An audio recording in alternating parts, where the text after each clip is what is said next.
Good morning from Washington, D.C. It's November the 1st, and on the 5th, in a few days, there will be an election. And one of the momentous choices that we've made during that election will be which of two energy pathways this country is going to take for the next 4 years. I was going to shoot this in front of the White House just up there, but I thought it'd be better to do it here. This is one of my favourite spots, the Einstein Monument on the National Mall, and also very appropriate. This little guy was a immigrant, became a US citizen in 1940, and he knew just a thing or two about energy, so why not? Everyone knows this is a contentious time. I think one of the things I've learned from visiting 42 states repeatedly over the last 8 years is that very few people understand the depth and the psyche of the people that are voting. So many people underestimate what's going on, the love that I see in this country at every level.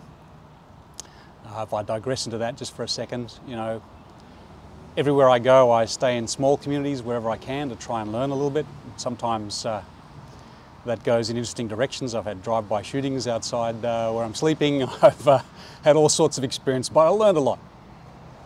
And one of the things I've learned is, despite the incredible focus on the fear and tension and anxiety in the media and on social media and the amplification of that, which is almost the only thing people see internationally, the salient feature of every community I go to is love. It's going to sound hokey, but everybody I see at every level of society, all the diversity, all races, they have an immense capacity here for sacrifice, for their families, for their communities, and for their country.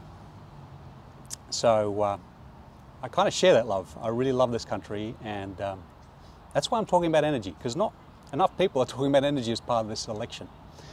And when you get out into those communities, you know why they vote the way they do, and I have to respect the way they vote they do. So many of them are in survival mode.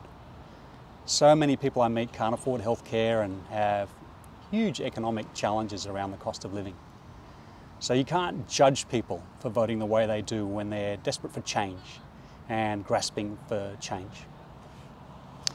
I might disagree with an awful lot of the politics in those communities, but basically I see a level of misinformation and amplification which just amplifies the fear and anger and takes people in directions they really wouldn't go if they had full access to all the knowledge and everything else going on. So energy. Most of the issues people are thinking about right now are economic. And to me, the future of energy in this country is the future of the economy in this country. And I just feel the current administration hasn't really tied the two together well enough. And if the administration changes, the alternate president and administration are apt to slow it down and disconnect it at great harm to the economy.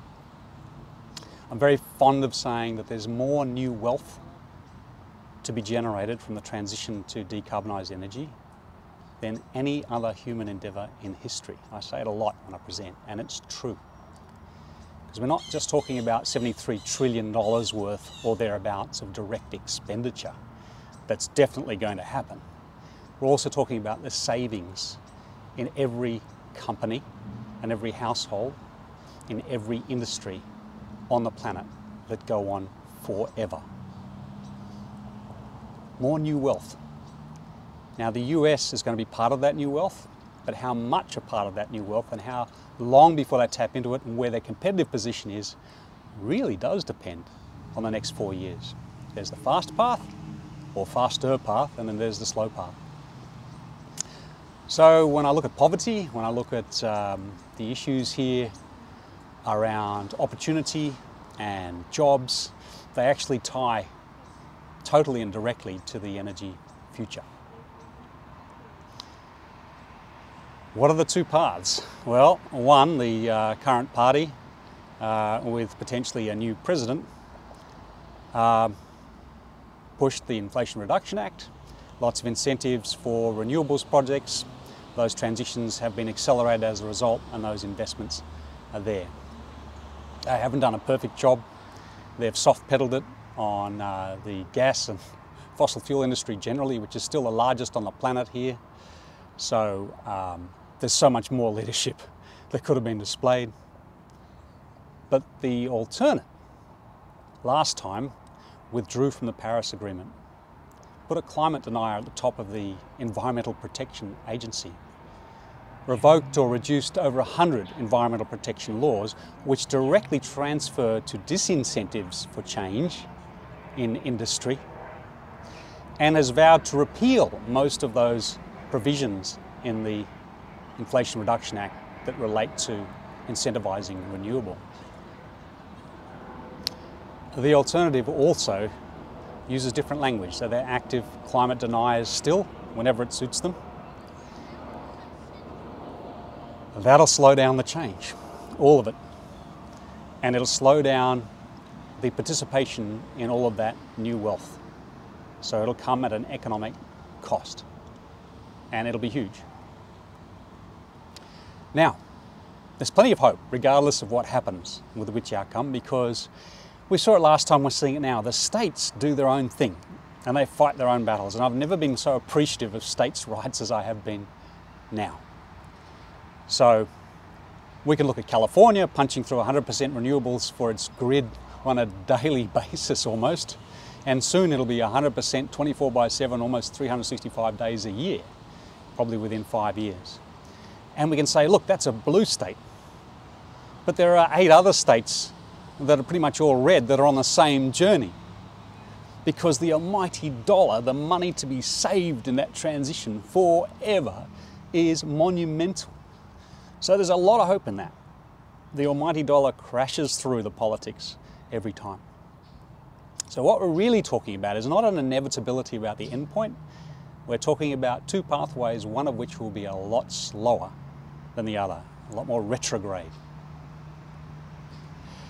So, lots of money on the table. And just to give an example of an individual company, a mining company recently, I came across, this is a mining company, right, in Australia, investing in electrification of all its vehicles and assets, already saving between $300 million and $400 million per annum just on fuel costs. These savings translate in every industry. So it's an economic story. It's a dollar story primarily when it comes to our changing behaviours. Unstoppable, but we'll see which path is taken.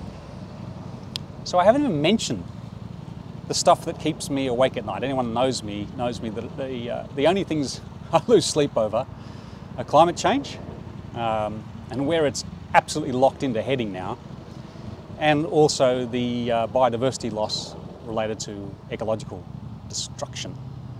Those are the only 2 things. And I could make the entire case that the planet needs this change because we need to survive and we need to preserve our biodiversity and all the rest of it. But what I've also learned is that the dollars are what are the key determinant of behavioural change. So there's something I've learned the hard way over 30 years. And as a futurist, if I wasn't following the key factor and paying attention to it, I wouldn't be doing my job. So the economy is what's going to determine the change, and it is driving it.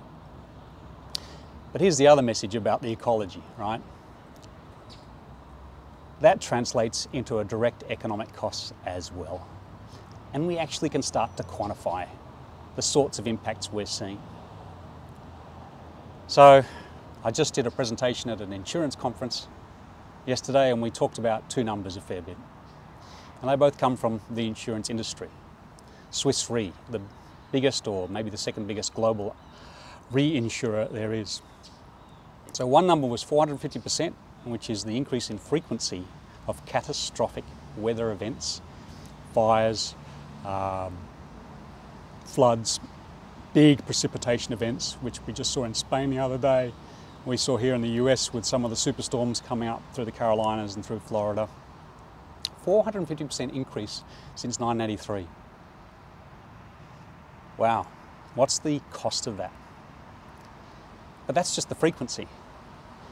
The actual financial payout cost has increased over that period by 1,500%. And we can expect much the same progression, sort of a doubling every 10 to 12 years in our near future. Every degree of warming, we get 7% increase in carrying capacity for water in the atmosphere and a whole lot of energy that goes with it. And all of that comes at an economic cost. So, they're the two pathways we're going to travel. One's the slow one and one's the faster one. One is committed to protecting one industry, the fossil fuel industry, at the expense of every industry. The other, obviously, is not committed to the fossil fuel industry, or less committed, let's say, but will contribute to the economic prosperity of not only 336 million Americans, but 8 billion people on the planet as well.